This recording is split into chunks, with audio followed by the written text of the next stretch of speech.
మాత్రే నమః. హనుమాన్ పూజ ఇలా చేస్తే కార్యసిద్ధి ఖాయం. శని బాధలు మటుమాయం. శని దోషాలతో సతమతం అవుతున్నారా? హనుమాన్ పూజిస్తే మీ కష్టాలు పరార్. హనుమంతుడు అపారమైన బల పరాక్రముడు. స్వామి భక్తితో నిదర్శనం. పురాణాల ప్రకారం హనుమాన్ పూజిస్తే కార్యసిద్ధి, శత్రుజయం ఉంటాయని విశ్వాసం. అయితే మానవ జీవితంపై తీవ్రమైన ప్రభావం చూపించే ఏలినాటి శని, అర్ధాష్టమ శని, అష్టమ శని వంటి సమస్యలకు ఆంజనేయస్వామి ఆరాధన సులభంగా పరిష్కారమని శాస్త్రం చెబుతుంది. అసలు ఆంజనేయస్వామికి శనిదేవుడికున్న సంబంధం ఏమిటి? హనుమాన్ ఆరాధనతో నిజంగానే ఏలినాటి శని బాధలు తొలగిపోతాయా? ఆసక్తికరమైన విషయాలు ఈ కథనంలో తెలుసుకుందాం. హనుమాన్ భక్తులు జోలికి రాని శని. సాధారణంగా మానవులు ముప్పతిప్పలు పెట్టే శని భగవానుడు హనుమంతుడు భక్తుల జోలికి మాత్రం రాడంట. అందుకు కారణాలేంటో తెలుసుకోవాలంటే రామాయణంలో ఓ ఘట్టం గురించి తెలుసుకోవాల్సిందే. రావణాసురుడితో భీకర యుద్ధం మూర్ఛిల్లిన లక్ష్మణుడు పితృవాక్య పరిపాలన కోసం సీతా లక్ష్మణ సమేతంగా అరణ్యవాసం చేస్తున్న శ్రీరాముని భార్యను సీతను రావణాసురుడు అపహరించి తీసుకుని వెళ్లి లంకలో దాచి ఉంచుతాడు. హనుమంతుడి సహాయంతో సీత జాడను కనిపెట్టిన శ్రీరాముడు లంక చేరి రావణాసురుడితో భీకర యుద్ధం చేస్తాడు. ఆ యుద్ధంలో రావణుడు మాయాశక్తితో లక్ష్మణుని మరికొద్దిమంది వానరుల్ని గాయపరిచి వారిని మూర్ఛిల్ల చేస్తాడు. సంజీవన పర్వతం కోసం హిమాలయాలకు వెళ్లిన హనుమ. శ్రీరాముని ఆజ్ఞతో హనుమంతుడు హిమాలయాల్లోనికి వెళ్లి సంజీవన పర్వతాన్ని తీసుకురావడానికి వాయు వేగంతో బయలుదేరి వెళ్లాడు.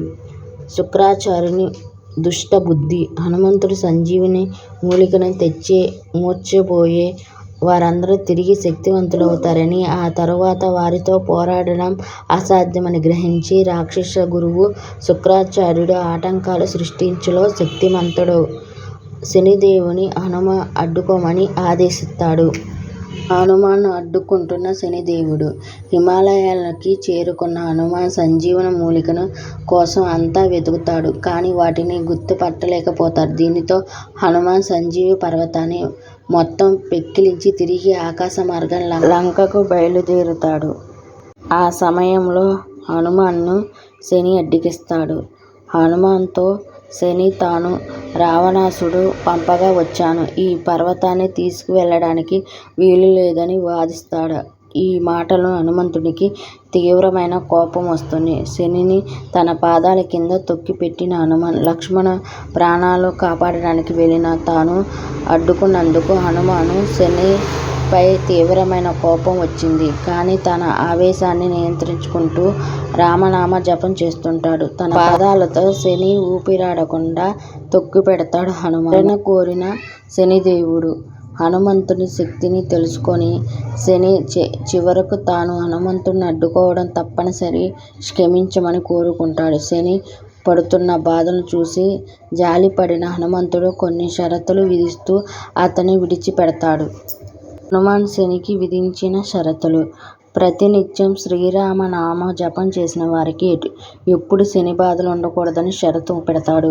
అలాగే హనుమాన్ నిత్యం పూజించే వారికి ఎప్పటికీ శని బాధలు కలిగించకూడదని, వారిపై కనీసం శని దోషం కూడా పడకూడదని ఆజ్ఞాపిస్తాడు. హనుమంతుడి షరతులను అంగీకరించిన శనిదేవుడు. హనుమంతుడి షరతులకు శనిదేవుడు అంగీకారం తెలుపుతూ హనుమ ఒక వరం కోరుకుంటున్నాను. హనుమంతునికి దేవాలయంలో ఉన్న ఒక చోట తన విగ్రహం కూడా ఉండాలి. ప్రతి శనివారం తనకు అభిషేకం జరిగేలా చూడాలని శని కోరుకుంటాడు. శనిదేవుణ్ణి అనుగ్రహించిన హనుమంతుడు శని కోరికలు మన్నించి అతనికి ఆశీర్వాదం పంపిస్తాడు. అందుకు సాధారణంగా హనుమాన్ ఆలయంలో హనుమాన్ పాదాల కింద శని ఉండడం గమనించవచ్చు. అందుకే హనుమాన్ ఆరాధించే వారికి శని అనుగ్రహం ఉంటుంది. బాధల నుంచి ఉపశమనం. ఆనాటి నుంచి శని బాధలు, ఏలినాటి శని, అర్ధాష్టమ శని, అష్టమ శని దోషాలు ఉన్నవారు ప్రతి శనివారం ఆంజనేయ స్వామి వారికి అభిషేకాలు, ఆకు పూజ, వడమాల వంటివి సమర్పించడం ద్వారా శని బాధల నుంచి ముక్తి పొందవచ్చు. అలాగే ప్రతి శనివారం ఆంజనేయ స్వామి గుడికి వెళ్లి 11 ప్రదక్షిణాలు చేస్తే ఎలాంటి శని బాధల నుంచైనా ఉపశమనం లభిస్తుంది. ప్రతి శనివారం హనుమంతుని ఆరాధన ద్వారా శనిదేవుని అనుగ్రహం పొందవచ్చు. జై శ్రీరామ్. కామెంట్ చేయండి. వీడియో నచ్చితే ఒక లైక్ చేయండి. మరిన్ని వీడియోల కోసం నా ఛానల్ సబ్స్క్రైబ్ చేసుకోండి, షేర్ చేయండి.